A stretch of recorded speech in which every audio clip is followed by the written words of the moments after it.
अच्छी हूँ। तो अभी हो रहा है सुबह का 7:15 हो रहा है। मेरी पूजा हो गई, झाड़ू पोछा मेरा हो गया है और आज है संतान सप्तमी। तो मैंने व्रत रखा है। तो आप सभी को संतान सप्तमी की बहुत बहुत सारी शुभकामनाएँ। तो चलिए मिलते हैं आपसे थोड़ी देर बाद। तो यहाँ पे मैं कर रही हूँ संतान सप्तमी की पूजा विधि जो किया जाता है। मैंने फर्स्ट टाइम व्रत रखा है, तो मैंने जैसे ही सब सामग्री लगाई, सामान लगाया, तो मैंने भगवान से बस एक ही प्रार्थना की कि मैंने पहली बार व्रत रखा है, अगर मुझसे कोई गलतियाँ हो जाए पूजा में तो कृपया करके आप मुझे क्षमा करिएगा, क्योंकि मैंने पहली बार किया है और मुझे नहीं पता कि विधि विधान से कैसे होता है। जितना मुझे आता था, जितना मैंने सुना, जितना मैंने सर्च किया था, मुझे पता लगाया था, उस हिसाब से मैं यहाँ पे पूजा कर रही हूँ। तो यहाँ पे मैंने रंगोली से चौक निकाल कर और उसमें पिंडी शंकर जी की पिंडी है वो रख दी है और पटा रख के उस पर जो सब परिवार की जो मूर्ति है वो मैंने वहाँ पे स्थापित कर दी है। और उस पर मैंने नवग्रह के रूप में जो हमारी सुपारी होती है तो वो लगा दी है। और यहाँ पे मैं ये नारियल में कलावा बांध रही हूँ और इसका तिलक करके और एक तांबे के लोटे में जल भर के उसके ऊपर उसे स्थापित करूँगी। ये पूजा में हमारा कलश स्थापना का बहुत ज़्यादा ज़रूरी होता है। ये मेन वो है, ज़रूरी होता है कि कलश हम जब भी पूजा करें तो कलश हमें पहले स्थापित करना होता है। तो यहाँ पे आम के पत्ते नहीं मिले थे तो मैंने ऐसे ही लगा दे रही हूँ। और मैंने शिव जी की जो शिवलिंग है वो भी यहाँ पे एक कटोरी में ग्लास के ऊपर रख रखा है। यहाँ पे मैं इसकी पूजा करूँगी, इस पर गंगा जल चढ़ाऊँगी और कच्चे दूध से इसका अभिषेक करूँगी। जितना जितना मुझे आता है उतना उतना मैं कर रही हूँ भगवान से। साथ ही साथ मैं ये प्रार्थना करती जा रही हूँ कि अगर मुझसे कोई गलती हो तो प्लीज़ माफ़ कर देना। और आप लोगों से भी मैं ये रिक्वेस्ट करती हूँ कि अगर मुझसे कोई गलती हो तो प्लीज़ कमेंट में बताइएगा। और यहाँ देखो मेरी झांकी, गणेश जी की जो झांकी लगाई थी मैंने, बहुत प्यारी लग रही है। मतलब ऐसा लगता है कि बस यहीं पे बैठे रहो सामने और इन्हें ही निहारते रहो। तो यहाँ पे मैं तिलक कर देती हूँ शिवलिंग का। और जो फोटो है उसमें जो शिव पार्वती की फोटो है उसमें भी मैं तिलक कर देती हूँ। यहाँ पे मैं शिवलिंग पर बेलपत्र चढ़ाऊँगी।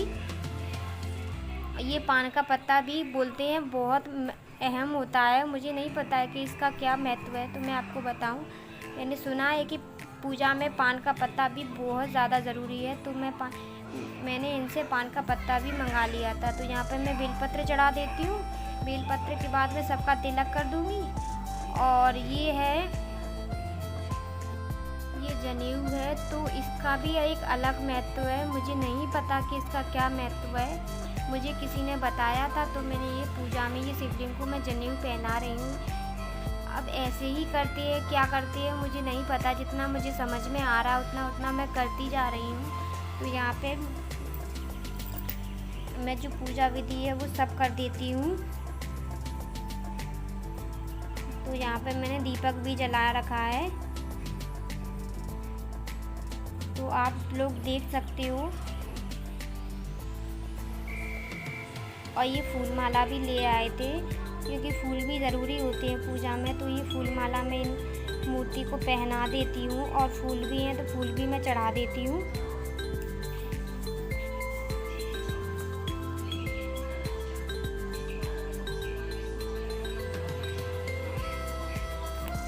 और ये पूड़ियाँ हैं जो 7 पुए मीठे पुए बनाए जाते हैं, तो मैंने यहाँ पर पुए बनाए थे। तो ये पूड़ियाँ 7 पुओं का भोग मैं शंकर जी को लगा देती हूँ। और जो बच्चे 7 पुए उससे ही हम व्रत खोलते हैं, उसके अलावा हम कुछ नहीं खाते हैं। या तो हम 7 पुए एक टाइम में खा लें या फिर पूरे दिन में खा लें, लेकिन वो 7 पुए हम खाए जाते हैं। अगर आप पे नहीं खा रहे हैं तो आप अपने पुओं में से गैया को भी दे सकते हो। लेकिन बोलते हैं जितना हम खा सके उतने हिसाब से हम बना लेते हैं। तो मैंने यहाँ छोटे छोटे ही बनाए हैं क्योंकि ज़्यादा बड़े नहीं खा पाते हैं।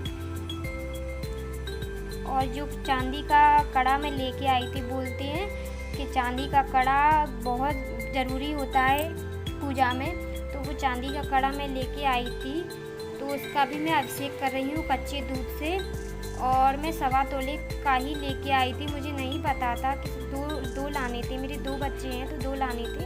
तो एक बच्चे का मैं कलावा में 7 गांठ लगा के और जो चांदी का कड़ा है उन दोनों की मैं साथ में पूजा कर लेती हूँ।